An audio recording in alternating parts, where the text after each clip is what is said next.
মহতারামকে আলোচনা পেশ করার জন্য উদাত্ত আহ্বান জানাচ্ছি।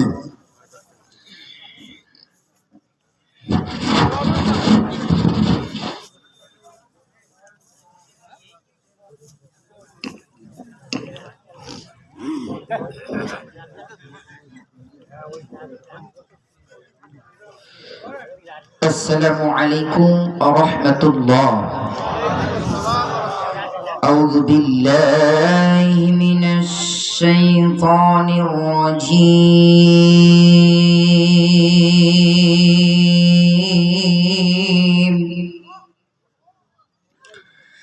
বিসমিল্লাহির রাহমানির রাহিম।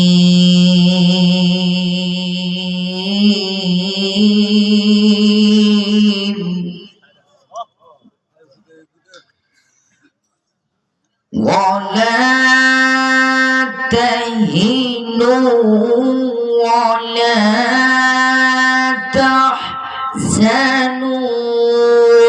وأنتم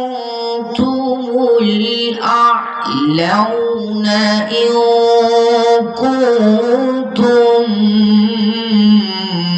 مؤمنين.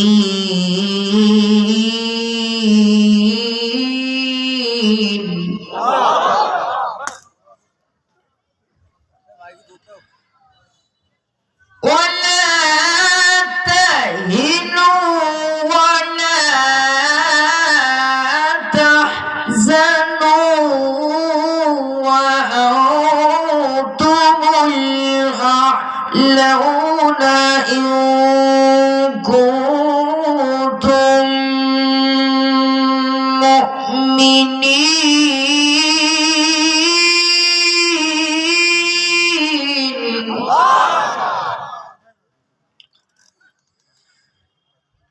إن يمسسكم قرح فقد مس القوم قرح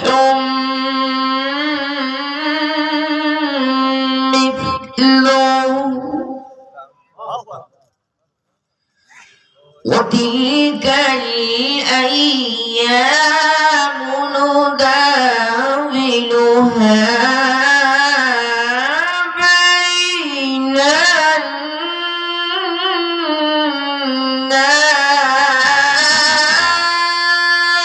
الناس وليعلم الله الذين آمنوا ويتخذ منكم شهداء.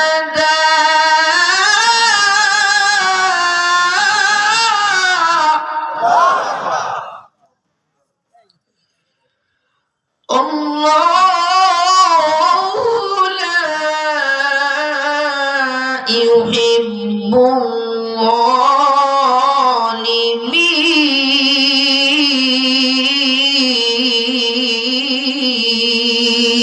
الظالمين. وليمحص الله الذين آمنوا ويمحق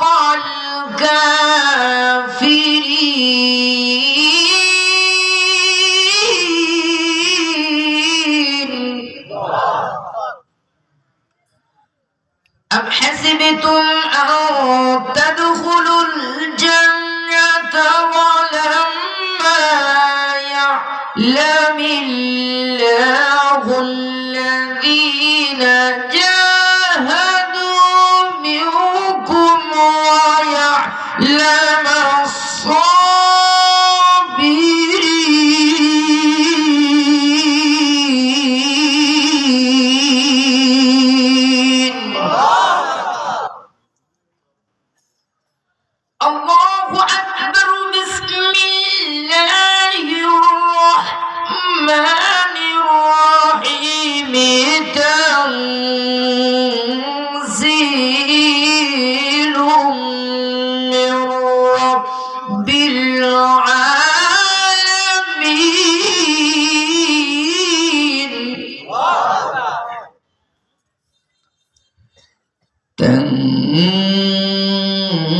تنزيل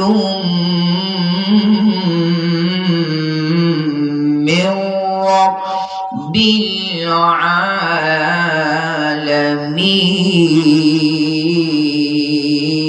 العالمين صدق الله العظيم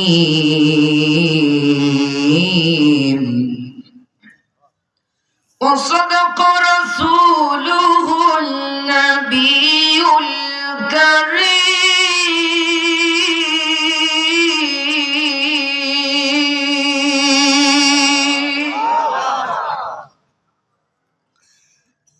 এখনো যারা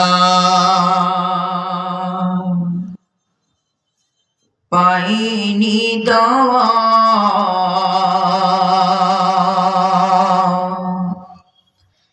কুরআনের মিছিলে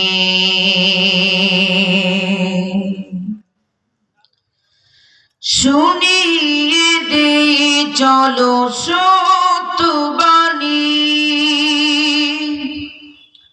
শুনিয়ে দে চলো সত্যবাণী পথ বাঁধলে দে আমলে বলে দে বুকে টেনে জান্নাতে একা আমি যাব না তো ভাই তোমাকেও জান্নাতে দলে নিতে চাই বলেন আমিন। আমরা কি একা কি জান্নাতে যেতে চাই নাকি সকলে মিলেমিশে? আল্লাহর কোরআনের পক্ষে এসে রাসূলের আদর্শের পথ অনুসরণ আর অনুকরণ করে আগামীর বাংলাদেশ ইসলামের বাংলাদেশ করে দল মত নির্বিশেষে নিজেদের জীবনকে পরিবর্তন করে আমরা ইতিপূর্বে অনেক কিছুই দেখেছি, শান্তি আসে নাই, জান্নাতি পথ আর খুঁজে পাই নাই, অন্য কোন পথ আর অন্য কোন মত আমরা আগামীতে দেখতে চাই না। কে কোন দল করি, কে কোন পীর মুরিদ এটা আমাদের দেখার বিষয় নয়। আমরা দেখেছি বিগত বছরগুলোতে 1 নয় 2 নয় স্বাধীনতা দীর্ঘ বছর নয়, 70 বছর নয়, 53 বছর পেরিয়ে গিয়েছে। আমরা সোনার বাংলাদেশ নামে শান্তি পাই নাই। শান্তি পাওয়া যাবে না ততক্ষণ কোরআনের পথ মত রাসূলের আদর্শের পথ গ্রহণ করব না যতক্ষণ। জান্নাতে যদি যেতেই হয় দলমত নির্বিশেষে আমরা এখানে বসেছি কারোর পক্ষে নয়, কোন দলের মতের নয়। আগামী বাংলাদেশ কোরআনের বাংলাদেশ করে আমরা একে অপরের প্রতি ভালোবাসা হিংসা বিদ্বেষ ভুলে গিয়ে আমরা কোরআনের রঙে রঙিন হয়ে জীবনকে গড়তে চাই, সাজাতে চাই, সকলেই মিলেমিশে জান্নাতে যেতে চাই। রাজি আছেন কারা কারা? দুহাত উঁচু করে আল্লাহকে দেখিয়ে দেন তারা তারা।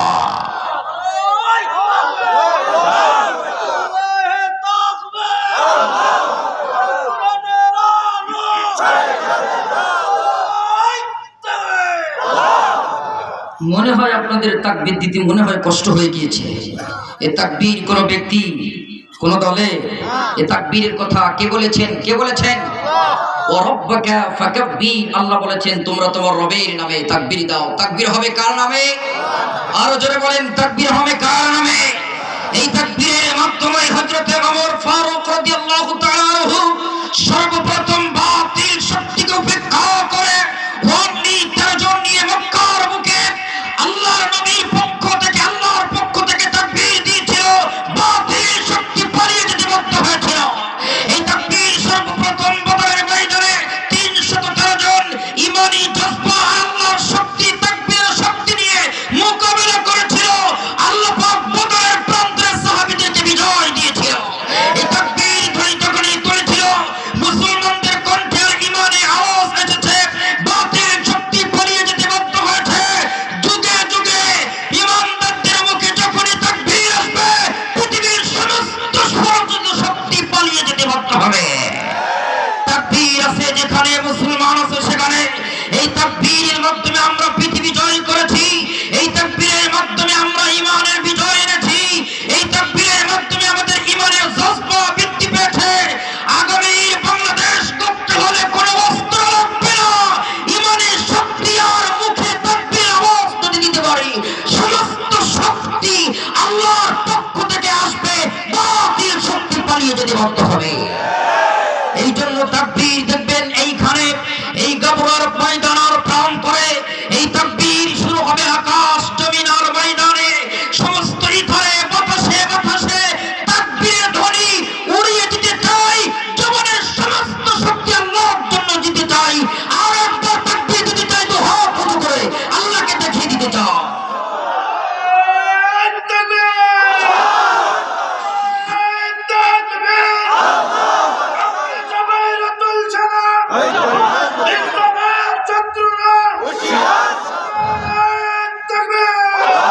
জন্নতি একাই আমি যাব না তো ভাই, তোমাকেও জন্নতি দলে নিতে চাই।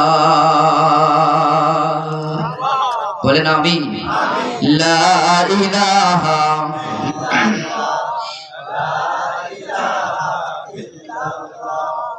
লা ইলাহা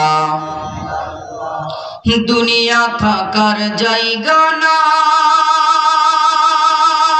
রে, দুনিয়া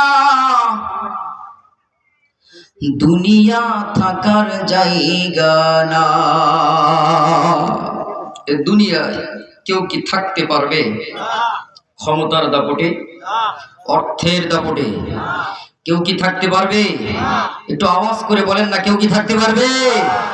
আমরা যারা না না বলছি আমরা মনে হয় থাকতে পারবো, থাকা যাবে কি? দুনিয়া থাকার জায়গা না রে, দুনিয়া দুনিয়া থাকার জায়গা না। না ফেরার দেশে যাইবা একদিন ভেসে, না ফেরার দেশে যাইবা একদিন ভেসে, ফেরা তো আর আইবা না রে। দুনিয়া দুনিয়া থাকার জায়গা না। লা ইলাহা লা ইলাহা ইল্লাল্লাহু মুহাম্মাদুর রাসূলুল্লাহ। সকলেই পড়ুন সাল্লাল্লাহু আলাইহি ওয়াসাল্লাম। নবীর প্রতি আমাদের ভালোবাসা কম নাকি বেশি? নবীর প্রতি দুরূদ আর সালাম পড়লে আল্লাহর পক্ষ থেকে 10টি গুনাহ আল্লাহ মাফ করে দিয়ে দেয়। নবীর প্রতি যে ব্যক্তি ভক্তি ভরা অন্তর থেকে দুরূদ আর সালাম পড়ে, ছোট্ট এই শব্দ সাল্লাল্লাহু আলাইহি ওয়াসাল্লাম, আল্লাহ তার প্রতি 10টি রহমত নাজিল করে দিয়ে দেয়। জোরে কন্যা সুবহানাল্লাহ। আল্লাহ সবথেকে বেশি খুশি হয় ওই বান্দার প্রতি যে ব্যক্তি নবীর প্রতি দুরূদ আর সালাম বেশি বেশি পড়ে। কিয়ামতের দিন সবথেকে নবীর নিকটবর্তী হবে সে নবীর প্রতি বেশি বেশি দুরূদ আর সালাম পড়েছে যে। সুবহানাল্লাহ বলবেন না আপনারা? সম্মানিত দ্বীনি ভাইরা, কারণ আল্লাহ কি ইবাদত করে? নামাজ পড়া কার কাজ? আমাদেরই কাজ। রোজা করা কাদের কাজ? আমাদেরই কাজ। হজ করা, যাকাত দেওয়া, দান করা সব কাদের কাজ? আমাদেরই কাজ। আল্লাহ ইবাদত করে না, আল্লাহ পাক হুকুম করেছেন ইবাদত করার জন্য, কিন্তু একটা ইবাদত করে। সেই ইবাদতটা কি? কোরআনুল কারীমে আল্লাহ পাক বলেন, ইন্নাল্লাহা ওয়া মালাইকাতাহু ইউসাল্লুনা আলান নবী। আল্লাহ পাক বলেন, নিশ্চয়ই আমি আল্লাহ এবং আমার ফেরেশতা একত্রিত হয়ে আমার নবীর প্রতি দুরূদ আর সালাম পড়ি। যে কাজটা আমি করি, যে কাজটা আমার ফেরেশতারা করে, সেই কাজটা অতি গুরুত্বপূর্ণ, তাৎপর্যপূর্ণ ইবাদত। এই কাজটা আমি করি, আমার ফেরেশতা করে। আমি যাদেরকে ভালোবাসি, আল্লাহ কাদেরকে ভালোবাসেন তাদেরকে ডাক দিয়ে বলতেছেন, ইয়া আইয়ুহাল্লাযীনা আমানু সাল্লু আলাইহি ওয়া সাল্লিমু তাসলিমা। সুবহানাল্লাহ। আল্লাহ পাক ঈমানদারদেরকে ডাক দিয়েছেন আর বলেছেন, নবীর প্রতি দুরূদ যত বেশি পড়বো তত বেশি কিয়ামতের দিন আল্লাহর জান্নাতের নিকটবর্তী হয়ে যাবা, জাহান্নামের আগুন থেকে মুক্তি পেয়ে যাবা। জোরে কোন সুবহানাল্লাহ। এই নবীর উম্মত হওয়ার জন্য পূর্বের জামানার উম্মতরা তো দূরের কথা, নবীরাও পর্যন্ত আল্লাহর কাছে দরখাস্ত করেছেন। সুবহানাল্লাহ। একজন নবীর দরখাস্ত আল্লাহ পাক কবুল করেছেন, নাম কি? ঈসা রূহুল্লাহ। সেই নবীর উম্মত বিনা দরখাস্তে আমাদেরকে বানিয়েছেন। আমরা এসেছি সবার শেষে, কিন্তু কিয়ামতের দিন জান্নাত দান করবেন আমার আল্লাহ সবার আগে। আরো জোরে বলেন, সবার। কুনতুম খায়রা উম্মাতিন উখরিজাত লিন-নাস তা'মুরুনা বিল মা'রুফ ওয়া তানহাউনা আনিল মুনকার। জোরে বলেন সুবহানাল্লাহ। আমরা হলাম শ্রেষ্ঠ জাতি, শ্রেষ্ঠ জাতির ভিতরে শ্রেষ্ঠ উম্মত বানিয়েছেন কে? আল্লাহ।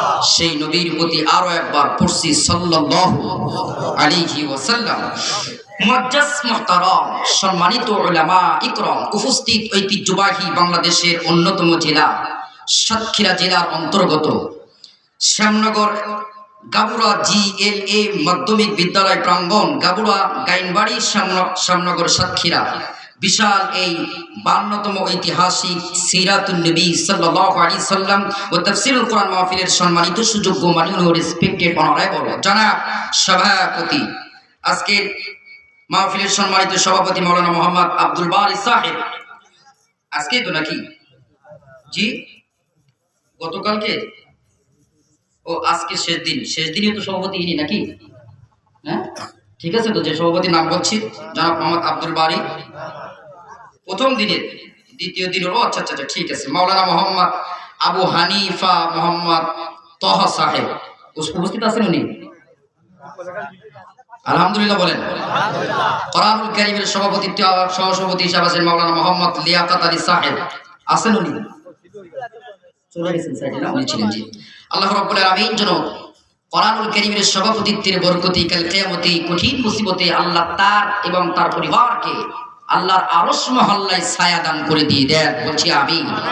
সবাই বলেন না আমিন। উনি আছেন বলে দোয়া করছি না, কারণ কোরআনুল কারীমের মাহফিলের সভাপতিত্ব হয় সে আল্লাহর পক্ষ থেকে কবুলিয়তের ঘোষণা আসে যার। জোরে কোন সুবহানাল্লাহ। আর দোয়া যদি ওনার জন্য করি, এই দোয়াটা সর্বপ্রথম আপনি যদি অন্তর থেকে করেন, এই দোয়াটা আল্লাহ আপনার জন্য আগে কবুল করে নিয়ে নেবেন। জোরে কোন সুবহানাল্লাহ। ইসলাম একটা সুন্দর জিনিস, আপনি অন্যের জন্য দোয়া করবেন, আগে আল্লাহ ওই দোয়াটা আপনার জন্য কবুল করে নিয়ে নেবে। কিন্তু আমরা কি করি, সামনাসামনি দোয়া করি, পিছন দিক থেকে বাস দেওয়ার চেষ্টা করি। কথা বলে না, কথা বলে না। মুসলমানের একে অপরের প্রতি ভালোবাসা সব থেকে বেশি রাখতে হবে, এটি ঈমানের অন্যতম একটা মাধ্যম। জোরে কোন সুবহানাল্লাহ।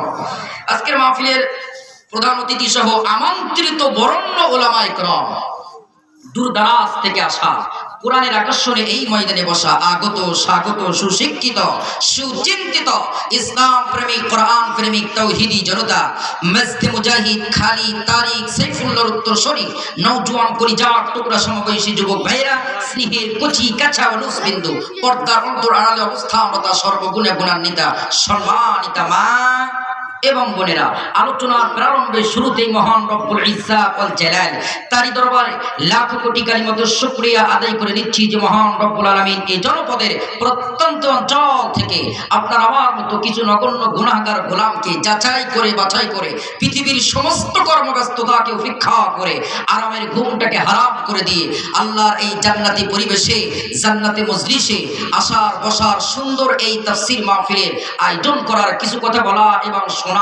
সুবর্ণ সুযোগ যে মালিক আপনাকে আমাকে করে দিয়েছেন, আসতে পেরে বসতে পেরে এই ময়দানে জান্নাতি পরিবেশে আপনি আমি খুশি না বেজান? যদি হন খুশি, মাঝে মধ্যে আমার আলোচনার ভিতরে আওয়াজ দিতে হবে বেশি, তাতে কি আপনাদের কষ্ট হবে? খুশি হয়ে বলছি আলহামদুলিল্লাহ, সুবহানাল্লাহি ওয়া বিহামদিহি আদাদা খালকিহি ওয়া রিদা নাফসিহি ওয়া জিনাতা আরশিহি ওয়া মিদাদা কালিমাতি। আমরা আল্লাহ পাকের সর্বশ্রেষ্ঠ বাক্যর মাধ্যমে তারই শুকরিয়া আদায় করে নিলাম, যদিও সেই রবের শুকরিয়া আদায় করে শেষ করা সম্ভব। আরো জোরে বলেন সম্ভব। আল্লাহ পাক আপনার আমার শরীরের ভিতরে 3.5 হাত বডি স্ট্রাকচার, এ দেহের ভিতরে যে অঙ্গ প্রত্যঙ্গে প্রত্যেকটা অঙ্গে যে নিয়ামত গুলো দিয়েছেন, এগুলো গুনে গুনে শেষ করা যাবে? প্রত্যেকটা সেকেন্ডে, মিনিটে, ঘন্টায়, আর প্রত্যেকটা দিন, সপ্তাহ, বছরে যে নিয়ামত গুলো আপনি আমি ভোগ করতেছি, অক্সিজেন দিচ্ছি, কার্বন ডাইঅক্সাইড ছেড়ে দিচ্ছি, বলেন তো দেখি এই নিয়ামতের শুকরিয়া আদায় করে শেষ করা সম্ভব? জোরে কোন কি সম্ভব? ওয়াইন তাউদ্দু নি'মাতাল্লাহ লা তুহসুহা। আল্লাহ আপনার আমার যে নিয়ামতগুলো দিয়েছেন, এগুলো গণনা করে শেষ করা সম্ভব নয়। জোরে কোন না সুবহানাল্লাহ। আল্লাহর আকাশ, আল্লাহর বাতাস, আল্লাহর জমিন, কখনো কি আল্লাহকে ট্যাক্স দিয়েছেন? আল্লাহর আলো কখনো কি বিল দিয়েছে? না। সেই আল্লাহ শুকরিয়া আদায় করে দরকার আছে না নাই? শুকরিয়া আদায় করলে লাভ কার? আল্লাহর না আপনার? আমারই লাভ। আল্লাহ পাক তাই তো কোরআনুল কারীমের ভিতরে বলেন, লা ইন শাকারতুম লাযীদান্নাকুম। বান্দারে, আমার শুকরিয়া আদায় যদি তুমি করো, আমার নিয়ামতের শুকরিয়া যদি আদায় করো, লাভটা তোমার হবে। আমি তোমার জীবনে নিয়ামতগুলো আরো পরিপূর্ণ করে দিয়ে দেব। তুমি হৃদয়ে শান্তি পাবে, প্রশান্তি পাবে, এই দুনিয়ায় শান্তি পাবে, পরকালে জাহান্নামের আগুন থেকে মুক্তি পাবে। আর আমার পরে আমার জমিনে চলাফেরা করে আমার গোলামি বাদ দিয়ে মানুষের আইনের পিছনে যদি তুমি ছোটো, আল্লাহর আইন বাদ দিয়ে মানুষের মন মস্তিষ্ক প্রসিত তন্ত্র মন্ত্র, এই আইন যদি প্রতিষ্ঠিত করার তুমি সংগ্রাম করো, বান্দারে তুমি মনে করো না আমি আল্লাহ ধরি না, আমি আল্লাহ ধরি না, যারে ধরি তারে কিন্তু আমি আর ছাড়ি না। কথা বলেন না কেন? আমেরিকা গাজার উপরে অত্যাচার করেছে, হাজারো শিশু, আবাল, বৃদ্ধ, নারী, ইমানদারদেরকে ধ্বংসস্তূপ, লীলা খেলায় পরিণত করেছে, হাজারো কোটি টাকা ডলার নষ্ট করেছে। আল্লাহ পাক বিনা খরচে উপর থেকে আসমানি গজব দিয়ে আমেরিকার মতো শহরকে ধ্বংসস্তূপে পরিণত করে দিয়েছে। এই লীলাটা সেই আল্লাহ বলেন, ওয়ালা ইন কাফারতুম, নিশ্চয় আমার সঙ্গে যারা কুফরি করবে, আমার গোলামদের প্রতি যারা অত্যাচার করবে, আমি আল্লাহ কি করব? ইন্না আযাবি লাশাদীদ।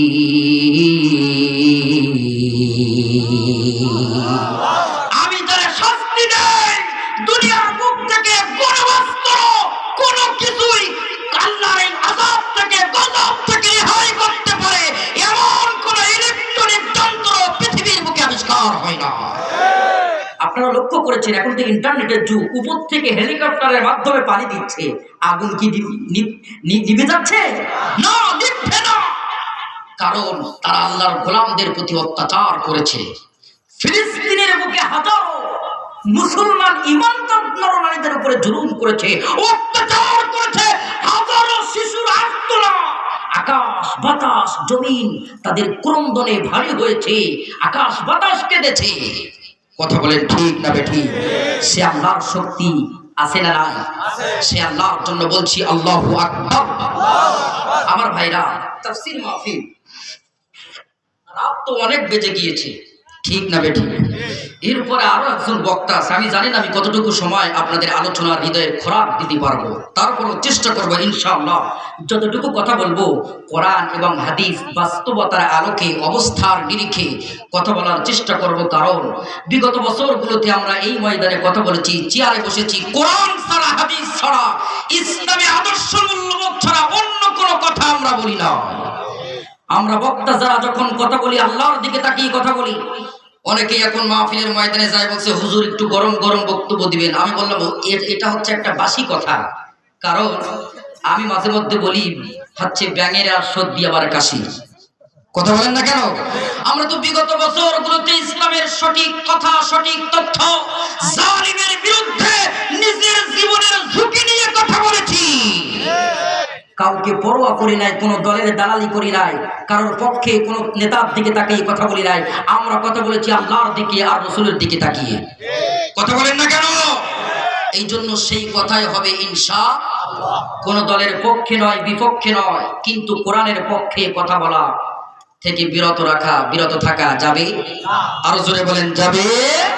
এই কথা বলার পর হয়তো আপনাকে আঘাত লাগতে পারে, ব্যথা লাগতে পারে। আমি জানতে চাই, দল বড় নাকি কোরআন বড়? দল বড় নাকি আপনার নেতা বড়? কোরআন বড়। আলহামদুলিল্লাহ। কোরআন বড় নাকি আপনার নেতা বড়? কোরআন বড়। আমি এখানে কথা বলবো কোরআনের পক্ষে। এই কথা শোনার পর তৃপ্তি পাবে তারা, আল্লাহর প্রকৃত ইমানদার গোলাম যারা। আমরা আল্লাহর গোলাম হতে চাই, আমরা আল্লাহর গোলাম হতে চাই, কোরআনের পক্ষে আমরা থাকতে চাই। রাজি আছেন কারা কারা? আলোচনার শুরুতেই দুহাত উঁচু করে আল্লাহকে আবারও দেখিয়ে দেন তারা। আল্লাহ হাতগুলো ইমান, ইসলাম, কোরআনের পক্ষে কবুল করে বলেন আমিন। আরো জোরে বলেন আমিন। আসুন ডাইরেক্ট কোরআন থেকেই কথা বলবো ইনশাআল্লাহ। আল্লাহ যেন আমার কথাগুলো আপনাদের ইমানের জন্য, কোরআনের পথে, সঠিক পথে যেন কবুল করেন বলেন আমিন। ধৈর্য ধরতে হবে, দুইটা চুপচাপ বসতে হবে, ধৈর্য ধারণ করতে হবে। আপনারা তো দীর্ঘ সময় আলোচনা শুনেছেন, আলোচনা তো আর খুব বেশি দরকার হবে না। কথা বলেন না, কথা বলেন না। এরপরেও রাত তো যত বেশি হয়, শ্রোতাদের আস্তে আস্তে উঠে চলে যায়। এটা একটা আমাদের বাংলাদেশের রীতি এবং নীতি। আচ্ছা, 10টা না বাজলে আসে না, আর 12টা বাজলে শ্রোতা আর বসে না। এই জন্য রাত অনেক হয়ে গিয়েছে। আমি জানি না কতটুকু সময় বলবে, কিন্তু আমার একটা নিয়ম আছে। আমি আমার মাহফিলে আলোচনা করি, শ্রোতা উঠবে অমন আলোচনা আমি জীবনেও করি না। রাজি আছেন তো আপনারা ইনশাআল্লাহ? প্রস্রাব পায়খানা আর অসুবিধা ছাড়া কেউ উঠবেন না। রাজি আছেন তো আপনারা ইনশাআল্লাহ? আচ্ছা, সম্মানিত দিনী ভাইরা, অনেক তো আলোচনা হয়েছে। মা বোনদের আগমন মাহফিলে কম নাকি বেশি? আরো জোরে বলেন, কম নাকি বেশি? আমি জানতে চাই, ইসলামের জন্য সর্বপ্রথম জীবন দিয়েছে কারা? নারী নাকি পুরুষ? পুরুষ তো দিয়েছে, কিন্তু সর্বপ্রথম দিয়েছে নারী।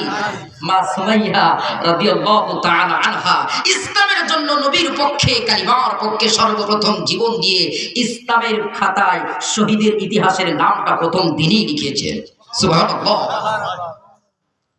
এবার আমি জানতে চাই, ইসলামের জন্য, কোরআনের জন্য, ইসলামের পথে সব থেকে বেশি সর্বপ্রথম সম্পদ ব্যয় করেছেন, দান করেছেন নারী নাকি পুরুষ? নারী। মা খাদিজা রাদিয়াল্লাহু তাআলা আনহা। যারা হাজী সাহেব আছেন, তিনি কত কষ্ট হচ্ছেন। রাসূলুল্লাহ এই কোরআনের জন্য ধ্যানমগ্ন সময় ছিলেন হেরা পর্বত গুহায়, কত উপরে।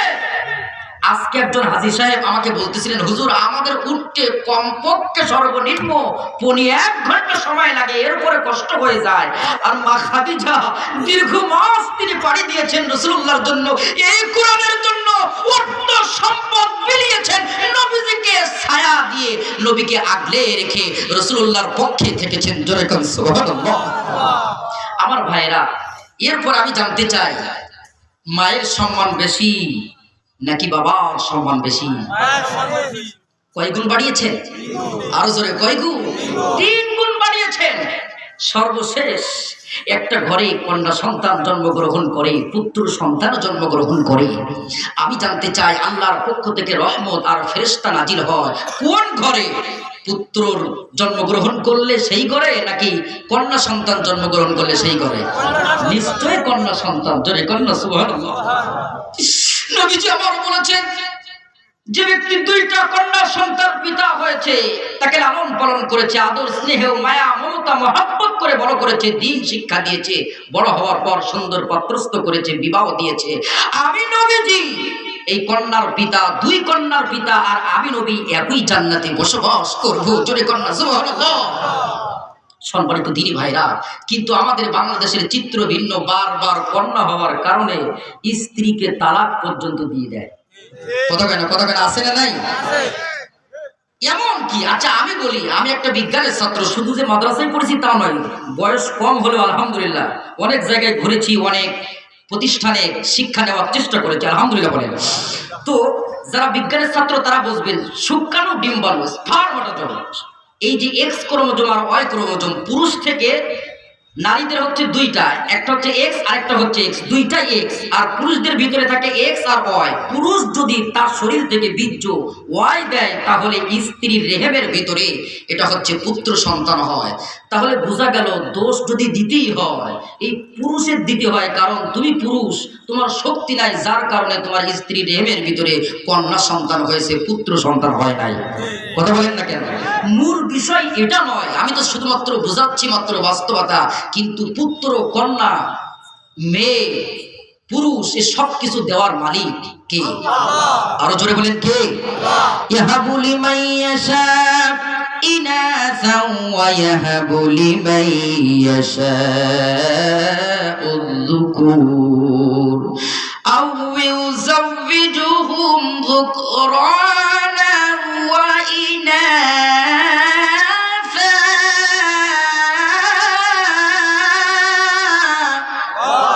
ওয়া ইয়াজআলু মান ইয়াশাউ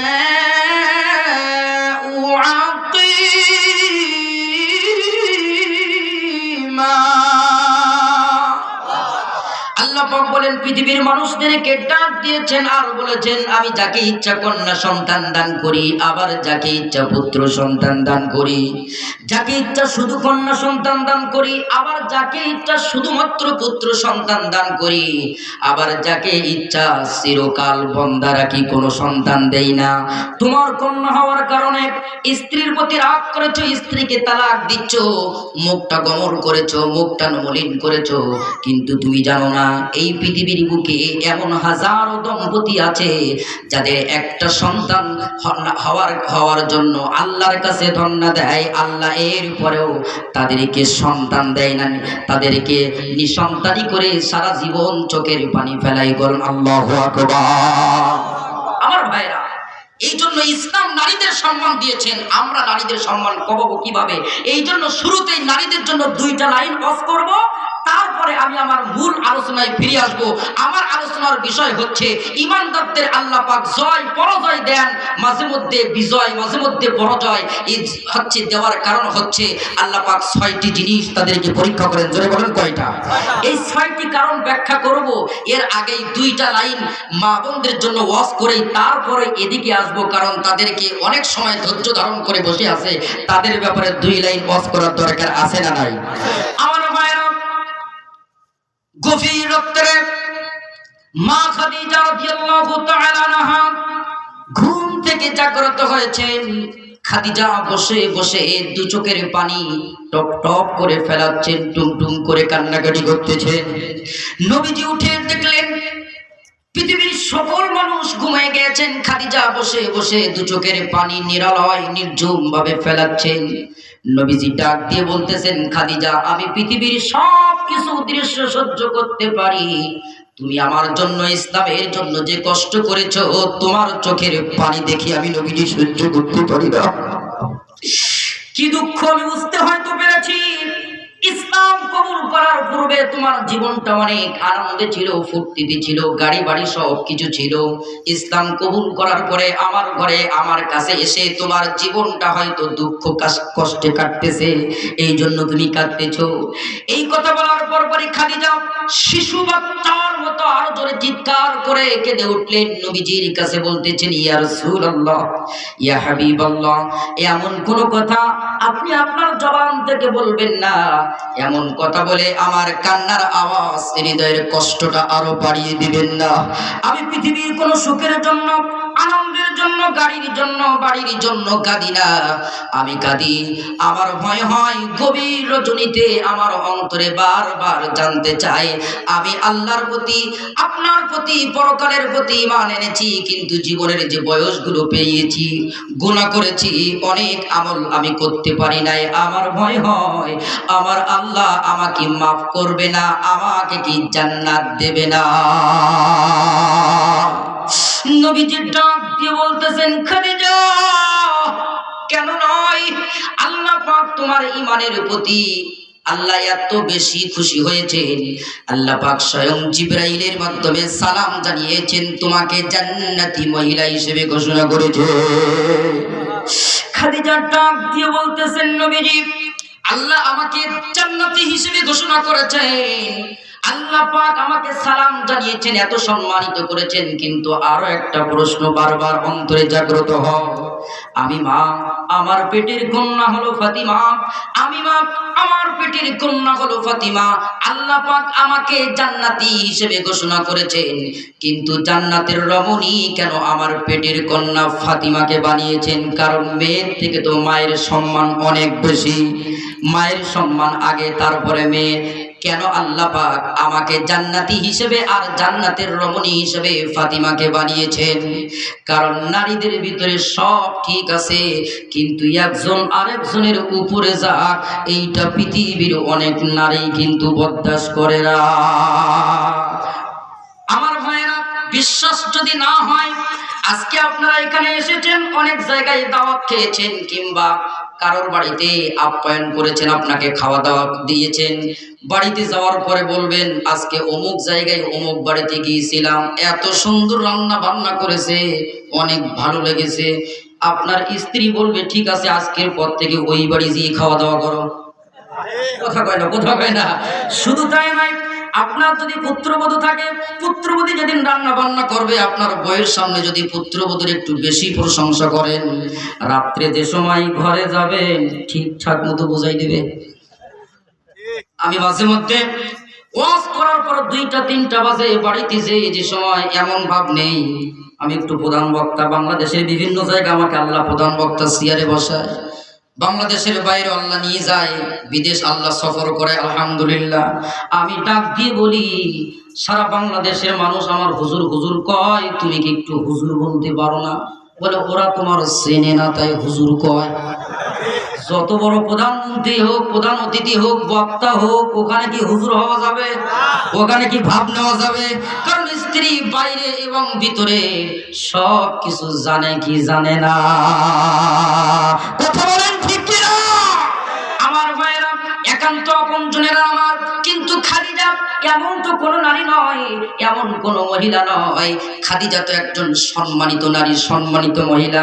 তিনি জানার জন্য নবীজির কাছে প্রশ্ন করতেছেন, জোরে কোন সুবহানাল্লাহ। খাদিজা ডাক দিয়ে বলতেছেন, নবীজি, আমি মা, আমার পেটের কন্যা ফাতিমা, আল্লাহ আমাকে জান্নাতের রমণী না বানিয়ে আমার পেটের কন্যা ফাতিমাকে কেন বানিয়েছে?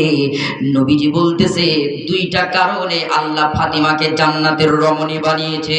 তোমার আমল ঠিক আছে, তোমার আমল অনেক বেশি, তুমি আল্লাহর কাছে সব থেকে বেশি প্রিয়।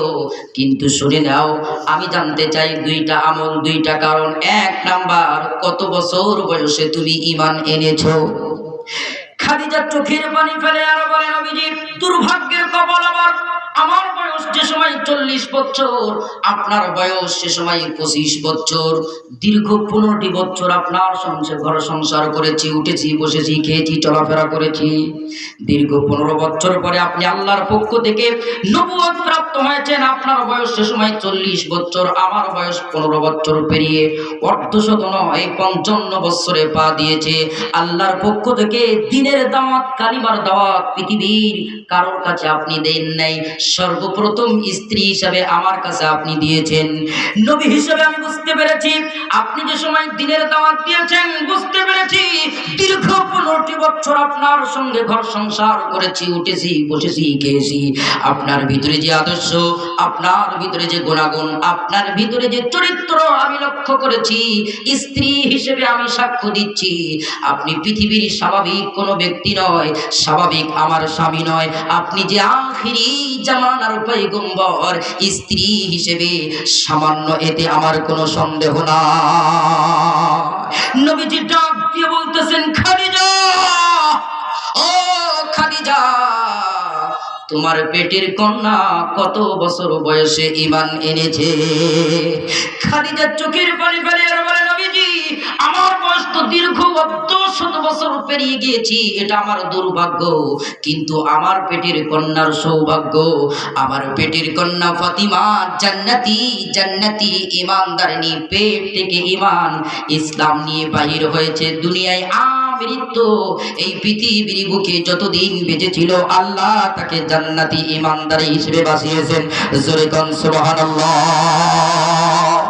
আমার ভাইরা, 2 নম্বর প্রশ্ন, খাদিজা কত বছর বয়সে তুমি পর্দা করেছো? কারণ পর্দা গুরুত্বপূর্ণ একটা জিনিস। জোরে কোন আল্লাহু আকবার, আর জোরে কোন আল্লাহু আকবার। হ্যাঁ, লিল্লাহে তাকবীর, লিল্লাহে তাকবীর। আমার ওয়াজ শেষ, ওয়াজ শেষ। না না না না, কারণ কি শোনেন, আমার একটা সিস্টেম আছে, আরো বিশেষ করে যে রড লাইট যদি এসে যায়, ওই ডিম লাইটের কোনো প্রয়োজন নাই, কথা আছে। আর ওয়াজ হবে না, কারণ যেহেতু উনি মঞ্চে যদি না